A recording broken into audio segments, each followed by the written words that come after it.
Assalamualaikum warahmatullahi wabarakatuh. Kali ini saya akan menjelaskan tentang piutang. Pada bab piutang ini diketahui bahwa ada beberapa jenis dari piutang. Yang pertama adalah piutang dagang, yaitu jumlah uang yang harus dibayarkan oleh si pembeli kepada perusahaan karena sebelumnya itu ada transaksi keuangan gitu kan. Misalnya transaksi pembelian gitu secara kredit, berarti nanti si pembelinya harus membayar kepada penjualnya gitu. Kemudian ada juga piutang wesel. Di sini piutang wesel itu debitur dalam piutang wesel harus membuat janji tertulis kepada kreditur untuk membayar sejumlah uang yang terdapat dalam surat janji tersebut di masa yang akan datang. Jadi ini isinya surat perjanjian untuk membayar sejumlah uang gitu, piutang wesel itu. Dan ada juga piutang lain-lain, biasanya misalnya piutang kepada karyawan, piutang kepada direksi, piutang kepada cabang-cabang gitu, tergantung dari siapa yang meminjam meminjam uangnya gitu. Nah, di sini biasanya yang terkait dengan piutang itu adalah di bagian kredit. Karyawan di bagian kredit gitu kan, staf bagian kredit, ya ini biasanya bertugas untuk mengevaluasi calon pembeli, kemudian untuk mengurangi resiko gagal bayar, dan untuk membantu menaksir kerugian para debitur tertentu. Untuk piutang dagang itu biasanya masalah yang terkait dengan piutang dagang itu tentang pengakuan piutang dagangnya, kemudian penilaian piutang dagang, dan pengalihan piutang dagang.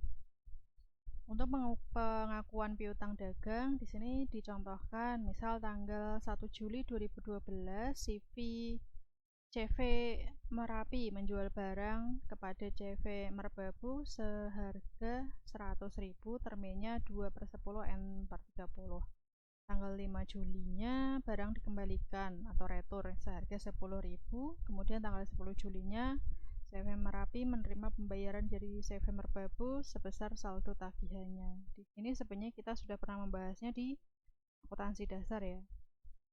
Jadi untuk pertama itu pada transaksi penjualannya itu di debit piutang dagang, kreditnya penjualan sebesar 100.000. Namun kemudian pada saat retur barang itu dicatat debitnya retur dan potongan penjualan, kreditnya piutang dagang.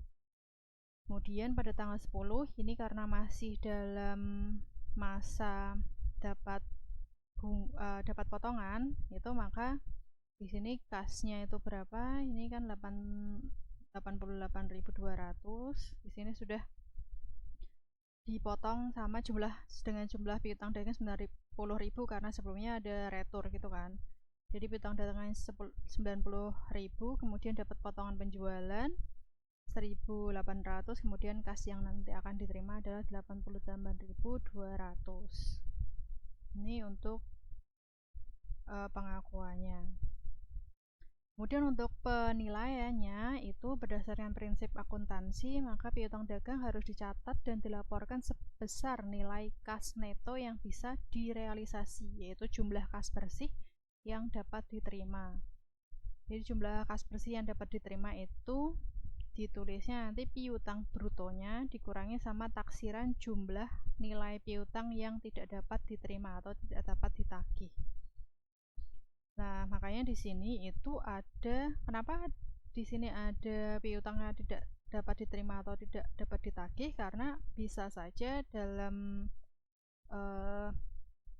suatu periode akuntansi itu ada klien atau pembeli yang tidak bisa bayar atau gagal tagih, maka kita perlu menaksirnya. Nah, kemudian nanti pada saat ini sudah ditentukan bahwa nanti ini kemungkinan ada kerugian piutang. Berarti piutangnya sudah benar-benar tidak dapat ditagih. Lah ini di sini ada dua metode pencatatan kerugian piutang. Yang pertama itu metode cadangan, kemudian ada metode penghapusan langsung. Untuk metode cadangan itu biasanya apabila kerugian yang biasa terjadi besar jumlahnya itu besar, jadi biasanya nanti perusahaan akan mencadangkan terlebih dahulu, baru nanti kalau benar-benar sudah tidak dapat ditagih itu nanti akan mengurangi cadangan kerugian piutangnya. Namun bisa juga menggunakan metode penghapusan langsung. Biasanya ini kalau jumlah kerugiannya itu kecil, maka bisa dilakukan metode penghapusan langsung. Nah, untuk contohnya ini. Jadi PT Kerinci tahun 2011 itu melakukan penjualan kredit sebesar 1.200.000.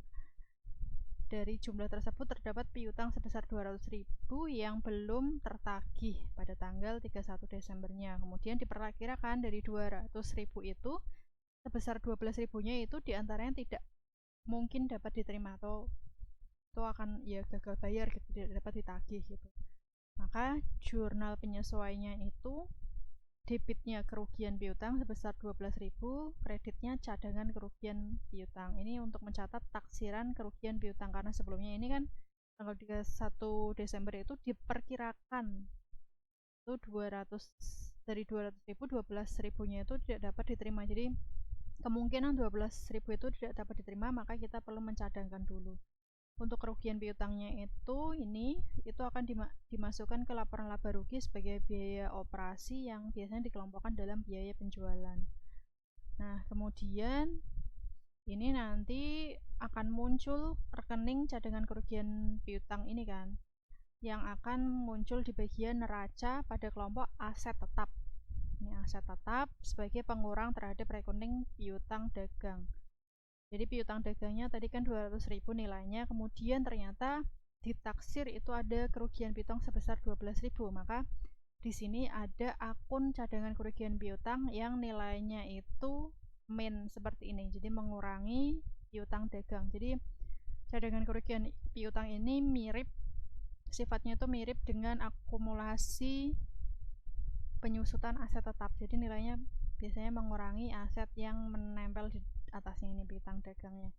Jadi totalnya yang bersih netonya itu sebesar 188.000. Di sini menggambarkan taksiran nilai kas bersih yang bisa direalisasi dari piutang dagang. Nah, namun ternyata pada tanggal 1 Mei itu bagian penagihan memberikan persetujuan bahwa utang PT Semeru sebesar 500.000-nya itu sebesar 500 itu dihapus dari pembukuan karena tidak mungkin dapat diterima pelunasannya. Jadi cadangan kerugian piutang yang tadinya dikredit ini didebit karena ternyata memang benar-benar tidak dapat ditagih ya. Jadi dihapuskan, kemudian kreditnya piutang dagang. Di sini penghapusan piutang kepada PT Semeru. Jadi untuk buku besarnya itu nanti akan terlihat seperti ini. Jadi saldo yang awalnya 200 jadi dikurangi 500 karena tadi sudah benar-benar tidak bisa ditagih. Kemudian cadangan kerugian piutangnya yang tadinya 12.000 nilainya, maka 500-nya itu menjadi di debit. Ini akan mengurangi cadangan kerugian piutangnya kan. Maka nanti akan tertulis seperti ini. Jadi yang sebelum penghapusan itu nilai piutang dagangnya 200.000, kemudian setelah penghapusan karena tadi dihapuskan 500.000, maka nilainya jadi 199.500. Untuk cadangan kerugian piutangnya itu tadinya 12.000 menjadi 11.500, tapi nilai tunai piutangnya sebenarnya masih sama karena tadi sebelumnya kan sudah ditaksir kalau ada kerugian piutangnya gitu kan. Jadi sebenarnya masih sama ininya, cuma berubah di bagian piutang dagang dan cadangan kerugian piutangnya. Itu tapi kalau misalnya ini ternyata ada penerimaan kembali piutang yang telah dihapus. Ternyata setelah tadi sudah dihapus itu PT Semeru akhirnya mengembalikan piutangnya. Maka untuk mencatatnya itu perlu dicatat balik utang kepada PT Semeru yang telah dihapuskan. Tadi kan piutangnya itu di bagian kredit ya. Di sini kan cadangan kerugian piutang pada piutang dagang, maka pada saat bisa dilunasi ternyata ya udah tinggal dibalik aja, piutang dagangnya jadi di debit, kreditnya cadangan kerugian piutang sebesar 500.000 untuk mencatat balik piutang kepada PT Semeru yang telah dihapus. Kemudian baru kita mencatat uang yang masuk atas pelunasan atau pembayaran piutang dagangnya. Jadi di sini kasnya masuk sebesar 500, di debit kreditnya piutang dagang. Ini untuk mencatat penerimaan kas dari PT Semeru. Nah, untuk menaksir jumlah piutang yang tidak tertagih itu biasanya perusahaan dapat menggunakan dua dasar. Yang pertama itu bisa berdasarkan dari persentase dari penjualan, kemudian bisa juga berdasarkan dari persentase dari piutang. Di sini kalau misalnya persentase dari penjualan itu biasanya perbandingannya itu dari penjualan sama kerugian piutangnya. Tapi kalau untuk persentase dari piutang itu biasanya dilihat dari neracanya, yaitu piutang dagangnya gimana sama cadangan kerugian piutangnya gimana. Nah, ini contoh kalau misalnya berdasarkan dari penjualan.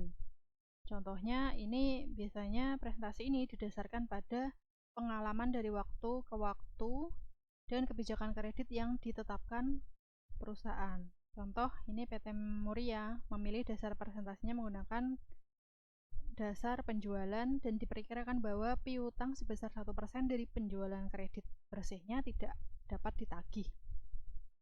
Apabila jumlah penjualan kredit bersihnya itu 8 juta, maka kerugian piutangnya ditaksir sebesar 80.000. Di sini dari 1% dikali 8 juta ini, maka jurnal untuk mencatat cadangan kerugian piutangnya itu ini kerugian piutang 80.000 pada cadangan kerugian piutang sebesar 80.000. Ini kalau kita sudah langsung memperkirakannya itu dari persentase penjualan. Namun apabila jumlah piutang yang dihapus berbeda cukup besar dengan jumlah yang ditaksir, maka untuk tahun berikutnya itu harus diubah. Jadi ini sifatnya fleksibel. Ini tergantung dari ya tadi jumlah piutang yang dihapus ternyata beda lebih besar gitu dari cadangannya itu, ya maka harus ya lebih dibesarkan gitu kan, lebih persentasenya mungkin harus dibesarkan, harus dilihat lagi. Kemudian untuk persentase dari piutang itu untuk menganalisis menggunakan persentase piutang itu biasanya perusahaan menggunakan daftar yang disebut daftar umur piutang, yang di sini analisisnya disebut dengan dan analisis umur piutang. Itu nanti ada itunya sendiri, perhitungannya sendiri. Kemudian selain menggunakan metode penghapusan metode cadangan, itu ada tadi metode penghapusan langsung kan. Metode penghapusan langsung itu biasanya digunakan untuk perusahaan yang piutang tidak tertagihnya itu biasanya jumlahnya sedikit gitu. Di sini contohnya misal CV Serayu mempunyai utang kepada CV Cimanuk sebesar 2 juta, kemudian tanggal 12 Desembernya itu manajer kreditnya itu memutuskan untuk menghapus piutang kepada CV Cimanuk karena sudah tidak mungkin ditagih. Dan CV Serayu ini menggunakan metode penghapusan langsung, maka jurnal yang dibuat itu langsung kerugian piutang pada piutang dagang sebesar 2 juta ini. Jadi kalau yang tadi itu kalau menggunakan metode cadangan kan kerugian piutang pada cadangan kerugian piutang, tapi kalau penghapusan langsung dihapuskan pada piutang dagangnya ini. Itu untuk piutang dagang. Kemudian sekarang ini selain kita piutang dagang ya antara penjual dan pembeli, itu bisa juga penjualan menggunakan kartu kredit ya. Kartu kredit atau kalau misalnya kalian menggunakan Shopee kayak gitu kan ada Shopee Pay Later, kemudian bahkan ada transaksi-transaksi lain yang menggunakan Pay Later gitu kan, Traveloka gitulah. Ini biasanya untuk penjualan dengan kartu kredit itu kan melibatkan tiga pihak ya. Pertama penjual, kemudian penerbit kartu kredit, dan pembeli. Kalau kartu kredit berarti bank, tapi kalau pay letter berarti ada lembaga sendiri yang memang ditunjuk gitu kan untuk menangani yang pay letternya. Di sini berarti dari sudut pembeli, bila dilakukan dengan menggunakan kartu kredit, maka penerbit kartu kredit yang akan membayar kepada penjual seharga barang yang akan dibeli. Dan dari pihak penjual itu apabila penjualan dilakukan dengan kartu kredit, maka penjual tidak mempunyai piutang kepada pembeli, tapi dialihkan kepada penerbit kartu kredit gitu. Nah, ini contohnya, misal Rumah Makan Sedap mengakui pembayaran dengan kartu kredit dari seorang pembeli menggunakan kartu kreditnya sebesar 300.000 untuk membeli makanan dan minuman. Nah, jurnal untuk mencatatnya itu yang pertama piutang dagang pada penjualan, transaksi penjualan yang sebesar 300.000. Nah, di sini kalau ada biaya jasa sebesar 5% yang harus dibayarkan kepada penerbit kartu kredit, itu ya berarti nanti kita perlu mencatatnya, yaitu kasnya itu jadi berkurang. Nanti ada kas di sini untuk mencatat waktu pembayarannya ya. Jadi piutang dagangnya tetap 300.000, kemudian ternyata ada biaya jasa sebesar 5%, maka kasnya 285 dan biaya jasa kartu kreditnya 15.000. Tapi piutang dagangnya tetap 300.000 ya. Ini sudah termasuk dari biaya jasa kartu kredit. Nah, biaya kartu kredit ini biasanya nanti akan dilaporkan dalam laporan laba rugi sebagai biaya penjualan. Nah, kemudian ada piutang wesel tadi kan. Piutang wesel itu, wesel adalah surat perintah yang ditulis oleh orang yang mempunyai tagihan, dialamatkan kepada orang yang berhutang agar nantinya meminta agar jumlah uang yang ditulis dalam surat tersebut dibayarkan pada tanggal yang telah ditetapkan kepada orang-orang yang namanya tertulis dalam surat tersebut. Jadi surat perintah, kalau wesel itu surat perintah untuk membayar gitu. Jadi di sini contoh surat weselnya itu ada tanggalnya, kemudian ada angka sebesar 10 juta. Di sini kan terus 90 hari sesudah tanggal tersebut, berarti tanggal 1 Oktober, harap Tuan membayar atas penyerahan surat wesel ini kepada Bank Nusantara Cabang Yogyakarta atau order uang sejumlah 10 juta rupiah. Di sini kepadanya Tuan Bambang, kemudian yang bertanda tangan Sunarto. Jadi di sini itu yang akan ditagih itu Tuan Bambangnya ini, kemudian yang menerbitkan atau memberikan surat perintah itu yang Sunarto ini. Nah, di sini berarti tadi kan tanggal 1 Oktober itu tanggal penarikan, kemudian 90 hari itu jangka waktu weselnya yang dihitung 90 hari sesudah 1 Oktober.